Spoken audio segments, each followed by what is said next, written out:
ఈరోజు పెద్దపల్లి పట్టణంలో Telangana labour union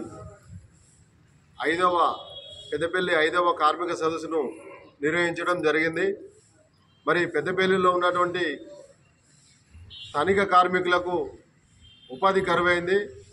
మరి వలస కార్మికులను ఎక్కంజిలో తీసుకొని వచ్చి ఇటుక బట్టీలు కావచ్చు, మరి సిమెంట్ బ్రిక్స్ కావచ్చు, రైస్ మిల్లు కావచ్చు, కొన్ని చోట్లలో వారిని రాత్రి పగలు పనిచేయించుకుంటూ మానసికంగా ఇబ్బంది చేస్తున్నటువంటి సందర్భం కనబడుతుంది. మరి ప్రభుత్వం వీటి మీద విచారణ చేపట్టి ఇటుక బట్టిని అయితేనేమి, మరి కలెక్టర్ మన రైస్ మిల్ అయితేనేమి, మరి భవన నిర్మాణ రంగాల్లో అయితేనేమి విచారణ చేపట్టి అసలైన కార్మికులకు న్యాయం చేయాలని చెప్పి తెలంగాణ లేబర్ యూనియన్ చెల్లి మేము డిమాండ్ చేస్తున్నాం.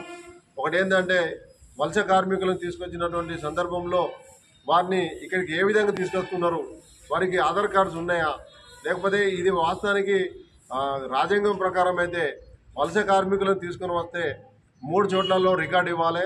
ఒకటి పోలీస్ స్టేషన్లో, స్థానిక పోలీస్ స్టేషన్లో రికార్డు ఇవ్వాలి. ఒకటి ఏదైతే సంబంధిత లేబర్ అధికారులు ఉంటారో అక్కడ రికార్డు ఇవ్వాలి.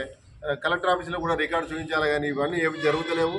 మరి ఇటుక బట్టీలలో చూస్తే మాత్రం చాలా ఘోరమైన పరిస్థితులు ఉన్నాయి.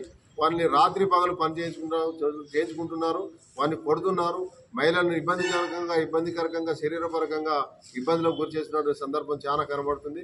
దీన్ని మేము పూర్తిగా వ్యతిరేకిస్తున్నాం.